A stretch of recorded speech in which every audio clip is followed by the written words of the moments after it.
Hello everyone, this is Manpreet. Welcome back to my channel. You are watching Career Talks with Manpreet. आज हम detail discuss करेंगे कि जो ECL German language का exam है उसके मार्क्स आप कैसे कैलकुलेट करते हैं। आपका जो जर्मन लैंग्वेज कोई भी लैंग्वेज एग्जाम देते हैं उसके 4 मॉड्यूल्स होते हैं, रीडिंग, राइटिंग, स्पीकिंग, लिसनिंग। इसी तरह से ECL भी एक जर्मन लैंग्वेज एग्जाम है जिसमें 4 मॉड्यूल्स हैं, writing, reading, speaking, listening. ECL ने इसको 2 पार्ट्स में डिवाइड किया है, writing and reading that means written part, speaking and listening that means oral part. और इन चारों मॉड्यूल्स को जब हम मिलाते हैं तो वो बनता है कॉम्प्लेक्स पार्ट। जब आप इसका वेबसाइट पे जाके बुकिंग करते हैं तब आपसे पूछा जाता है कि आपको रिटर्न करना है, ओरल करना है या कॉम्प्लेक्स करना है। कॉम्प्लेक्स का मीन्स आप चारों मॉड्यूल्स को बुक करना चाहते हैं। अब इसके मार्क्स कैसे कैलकुलेट होते हैं? Writing, reading, each module, each skills में उन्होंने बोला है कि 25 पॉइंट्स पासिंग मार्क्स आपको रिक्वायर्ड है।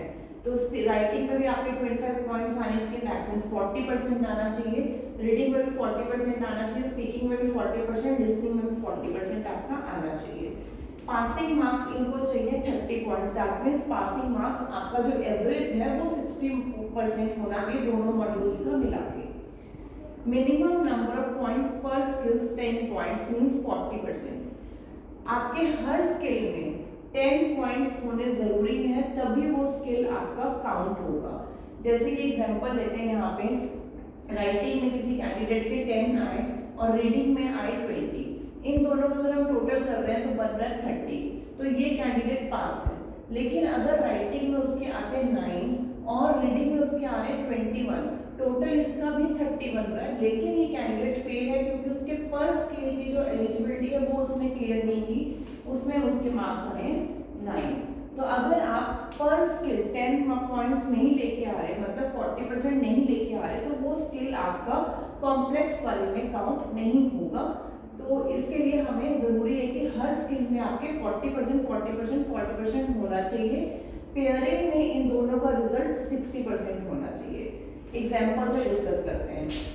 सपोज एक कैंडिडेट है जिसके राइटिंग, रीडिंग में 64 और 50 मार्क्स हैं, लिसनिंग, स्पीकिंग में 70 और 64 मार्क्स है। एग्जाम्पल, राइटिंग और रीडिंग का कैलकुलेशन होता है 64 प्लस 50 अगर मार्क्स है तो इन दोनों को प्लस करके डिवाइड बाय 2 57% आ चुका है। अगर इस कैंडिडेट ने सिर्फ रिटन मॉड्यूल दिया होता तो 57% के अकॉर्डिंग ये कैंडिडेट फेल है, बिकॉज हमें पासिंग मार्क्स चाहिए 60%। और लिसनिंग और स्पीकिंग में हमें जो इसका मार्क्स आए 70 और 64, इनका हमने कैलकुलेशन किया 70 plus 64 divide by 2 that is 67%। अब ये जो कैंडिडेट है इसके इसमें 60 से प्लस है, लेकिन इसमें इसके 60 से बिलो है।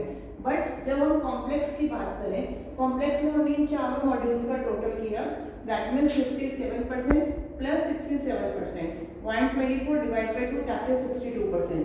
तो ये ओवरऑल 62% मीन स्टूडेंट पास हो चुका है, क्योंकि इसका हमने 57 क्यों कंसीडर किया, क्योंकि ये मोर देन 40% था। अगर ये 40 से कम होता तो हम इसको कंसीडर नहीं करते। तो अब जब हमने इसका टोटल लिया तो टोटल में ओवरऑल में 62% आया, तो इसमें ये कॉम्प्लेक्स में पास है। अगर ये स्टूडेंट ने सिर्फ ये मॉड्यूल दिया होता तो ये स्टूडेंट फेल था। एक और एग्जांपल से डिस्कस करते हैं।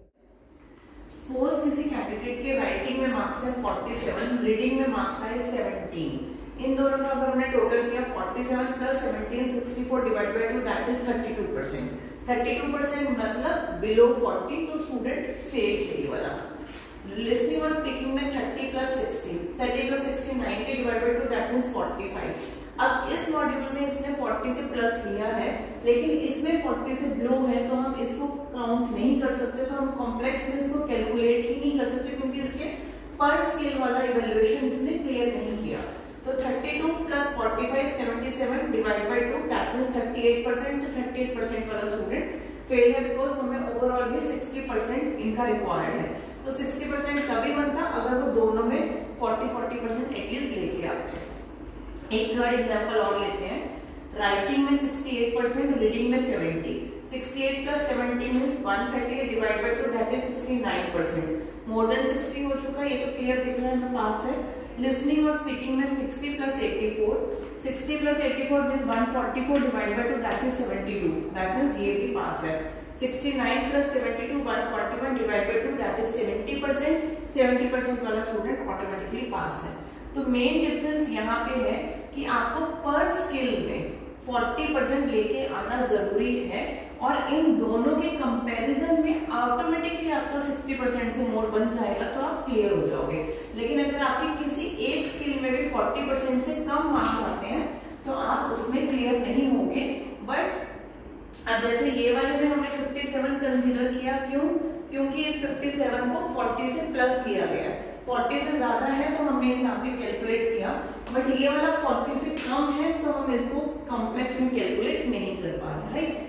आई गेस मैंने बहुत अच्छे से क्लियर कर दिया। फिर भी स्टिल अगर आपको डाउट्स हैं तो आप कमेंट सेक्शन में लिख सकते हैं, आपके साथ कॉल पे डिस्कस कर सकते हैं पूरा डिटेल डिस्कशन में। Thank you.